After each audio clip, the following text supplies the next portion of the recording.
Hey, I'm Tech. Welcome to Off the Cuff. Today, I wanted to talk about a couple of comments that I've received lately that I'm really grateful for. They go like this: Hey, Tech, why are you not on Patreon? Or, Hey, Tech, get on Patreon, man. Thank you so much. Thank you, thank you, thank you, thank you. That means a lot to me, to know that you like my content so much that you'd like me to get on Patreon. For those of you who don't know what Patreon is a crowdsourced funding platform for content creators, people in the creative fields, rather than like Kickstarter or Indiegogo, which is for like, hey, a big feature film, or hey, I made a product and a gadget and you can buy one. These are like one and done campaigns. Patreon is for people making creative works or doing things on a regular basis so that their fans, their viewers, can become their patrons and support them in the creative activity. And to me, I see those comments as you telling me that you value this as much as I do, that my goals of being able to share my excitement of technology and of science with you is working. So thank you, thank you, thank you. But I don't plan on getting on Patreon anytime soon.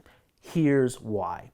If you are a content creator and you look at a platform like Patreon and say like, oh, hey, I can get myself on there and get free money, you're looking at it in the wrong way.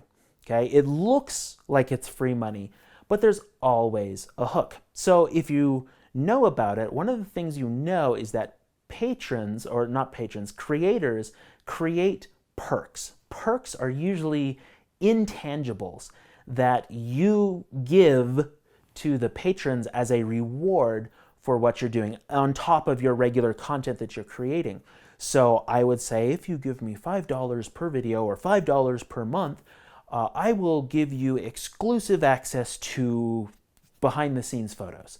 That's great, except that I am terrible at behind the scenes photos. I hate selfies. I'm bad at Instagram. My Facebook page is atrocious, and I just generally suck at social media. So it's a cost. It's something that I would have to be doing in addition to what I am already doing to fulfill my obligation as a patron or as a creator. And then you, as a patron, have an expectation of receiving that because I've promised that. And that gives me stress and anxiety at this point, and you get mad because I'm terrible at fulfilling these things. And overall, this is not a good situation because at the moment, for me, the costs are too high. That's not always going to be the case. In fact, when I looked at it, I wanted to solve it using, well, science, because that's what I do. So I went. And if you're a content creator and you're looking at Patreon, I recommend doing this. Go find comparable people, individuals, channels, whatever it is you do, find other people on Patreon who do it.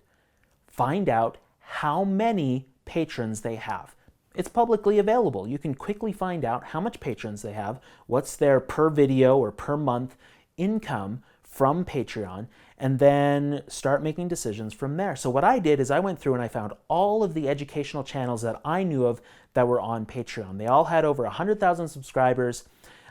They were receiving various amounts. They had various levels of engagement. I tabled them all, sorted them all, averaged, ran some numbers, and here's what I found. If I were to get on Patreon right now, I can expect between 0.01 and 0.25% of my subscribers would become my patrons. That means I can expect between 1.9 and about 40 people. That's a pretty big range. Now, I assume because I don't like taking risks, well, I do like taking some risks, but in a calculated situation like this, that I would start at the 0.1% or 0.01%. And that means about 2 people I can expect for my subscribers would become my patrons. Now, I'm willing to be proven wrong on that. But from my point of view, that's not very big numbers. And when I look at the per patron average, if I were to set it up as a per video, I can expect on average each patron would be giving $2.7. If I were to set it up on a per month basis, I can expect patrons to give $4.7. those are not very big monies, especially if I assume that I'm only going to get 2, 3, maybe 5 to 10 individuals on Patreon, especially for the amount of work that it would entail. The setup, the continued references, and I'd have to actively push Patreon from here until the end of time, getting you guys to know about it and to want to go onto the platform. I ran the numbers to figure out exactly how much revenue I can expect from it. And if I were to set the conditions as a per video and then monetized just my main channel videos, I can expect about $5 a month. If I were to monetize all of my videos on Patreon, because I can selectively do that and say like my main channels, but my off the cuff aren't, if I were to put all of them into one, I can expect $25 a month. If I were to change it to monthly, I can expect about $10 a month. Now, those numbers are not, what's the phrase? Great. In fact, they're not worth my time. Like it's a frank cost-benefit analysis. The costs are so much higher than the benefits, but that's not always going to be the case. I've actually gone through and calculated when should I get on Patreon, because if I start too soon, my costs are too high and my benefits are low. If I start too late, I'm giving up potential revenue.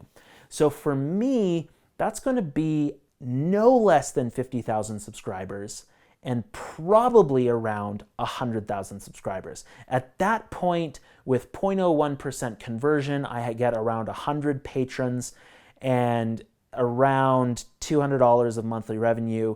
50,000 would be around $100. That starts making it comparable to other earnings from YouTube that I'm not supposed to talk about, because YouTube apparently doesn't want people telling how much they make from that. But let's just say it's in the same ballpark. Right now, the YouTube ad revenue earnings are a full order of magnitude, maybe 2, bigger than I can expect to get from Patreon. So, why am I not on Patreon? Because it's not cost effective yet. And that's the thing I want to emphasize. My long-term goals are to build Tech Laboratories into a more frequent and a bigger learning platform to engage more people with science and technology, especially the science that's all around us every day and the technologies that we don't think about. I love it, and I love that you guys love it. So thank you so much for being here on my channel, for helping me grow, for sharing my videos with your friends. All of that helps and has been growing. This last week, my J58 video for the SR71 Blackbird, which I'm sure most of you have seen because it's brought most of you to my channel, it crossed 1 million hits, 1 million views. That to me is an unbelievable number. If you've seen my video on how big is a billion, you'll recognize just how astronomically huge 1 million is. Like, I'm not talking about a billion, I'm talking about 1 million. To me, is so big. I can expect that since people probably rewatched it, that probably over 900,000 people have seen it. That, I can't wrap my head around it, because it's such a big number, and it's all because of you. And hearing that you guys want to keep supporting me and supporting Tech Laboratories is something that is very, very special to me. Thank you so much. I have so much gratitude for you at this time and always. I hope always. Don't be a dick, and then I'll always be grateful to you. But tell me what you think. Do you disagree with my logic? Is there something else I could be doing? Is it going to be more than 0.01%? Do I have 10, 30 people already who are just saying like, yeah, I wanted to support you on Patreon too? Let me know in the comments. I've been known to change my mind because, hey, free money. So while you're at it, share this video, let people know about Patreon. I made this in part because I want other content creators to know, essentially eyes wide open going in, what are some of the costs and benefits and how to calculate what your potential revenue is to make sure that it's going to be worth it to you. So share that. join me here every week for Off the Cuff. And till next time, we'll see ya. I totally forgot how I normally end these. How do I normally end these?